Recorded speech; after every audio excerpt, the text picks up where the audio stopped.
in the heart of the naval command, where the salty air mixed with the scent of discipline and ambition, stood Admiral Hayes. He was a man carved from sea-worn oak, his face a map of countless campaigns, his eyes as sharp as a ship's lookout. Before him stood Lieutenant Eva Rostova, a pilot whose reputation for daring, bordering on reckless, preceded her. Today, she had disobeyed a direct order, a sin of the highest order in Hayes's book. Lieutenant Rostova. His voice was a low rumble, like distant thunder over the ocean. You broke formation. You engaged the enemy against explicit orders. You endangered not only your own life but the entire squadron. Explain yourself. His words were like steel, cold and unyielding. Eva stood ramrod straight, her expression unreadable. She didn't flinch under his gaze. Admiral, with all due respect, my actions saved the carrier group. The enemy fighters were using a new feint tactic. Had I not broken formation to intercept, they would have punched through our screen and hit the vigilance. Hayes slammed his hand on the mahogany desk. Respect?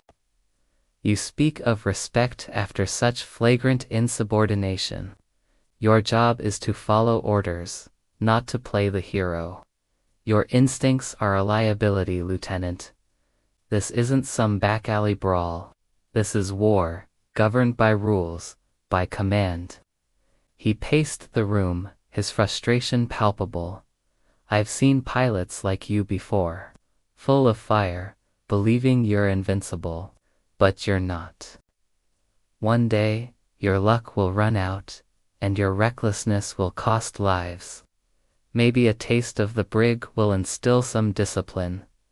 Eva's jaw tightened. She took a steadying breath, her gaze unwavering. Admiral, my recklessness, as you call it, is born from experience you can't possibly find in a rulebook. Hayes scoffed. Experience? You're barely 30. I've been at sea since before you were born. Don't lecture me on experience, Lieutenant. A tense silence filled the room, thick and heavy. Eva's hand moved slowly to the hem of her uniform shirt.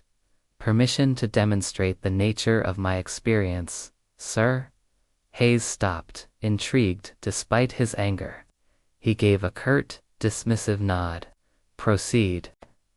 Slowly, deliberately, Eva lifted her shirt, not high, just enough to expose the skin over her left rib cage. The Admiral's tirade died in his throat. His eyes, which had been burning with fury, now widened in stunned silence. There, etched onto her skin, was a brutal tapestry of scars. A web of silvery white lines crisscrossed her ribs, souvenirs from a past she never spoke of. One particularly vicious scar, a puckered angry ridge of tissue, ran diagonally from her lower rib up towards her heart. It was a wound that should have been fatal. Hayes stepped closer, his disciplined facade crumbling. He was no stranger to battle wounds, but these were different. They weren't the clean marks of shrapnel or a battlefield surgeon's neat work. They were ragged, brutal, and spoke of a desperate, close-quarters struggle for survival. He could almost feel the phantom pain radiating from them, where his voice was a mere whisper, all the thunder gone. Where did you get these? Eva let her shirt fall, her eyes meeting his.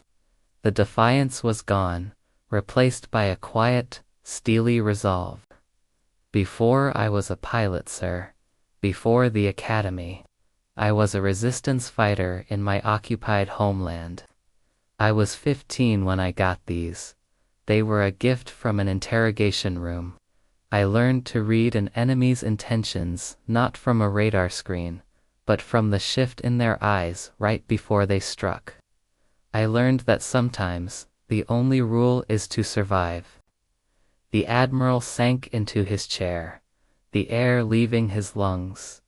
The young, reckless pilot he saw just moments ago was gone. In her place stood a warrior forged in a crucible he could barely imagine. Her instincts weren't a liability. They were a finely honed weapon, sharpened by unimaginable pain and loss. He had been judging her by the pristine rules of his world, while she had survived a world with no rules at all. He looked at her, truly looked at her, for the first time. He saw not insubordination, but a fierce, protective spirit that had refused to break. Her action today wasn't reckless. It was a calculated sacrifice, a leader's decision made in the blink of an eye, informed by scars he could now see, both on her skin and in her soul. Lieutenant Hayes said, his voice thick with a new, profound respect. Your instincts saved us today. I was wrong.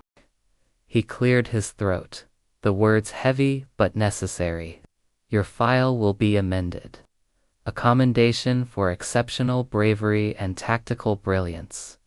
Eva simply nodded, her point made not with words, but with the silent testimony of her scars. As she turned and walked out of the Admiral's office, she left behind not just a stunned superior, but a man who now understood that the truest measure of a soldier isn't found in their adherence to the rules but in the sacrifices they've made and the scars they carry, and that sometimes the most important lessons in leadership are the ones that leave you speechless. Thank you so much for watching. If this story moved you, please consider hitting that like button and subscribing to the channel for more tales of courage and conviction. We'll see you in the next one.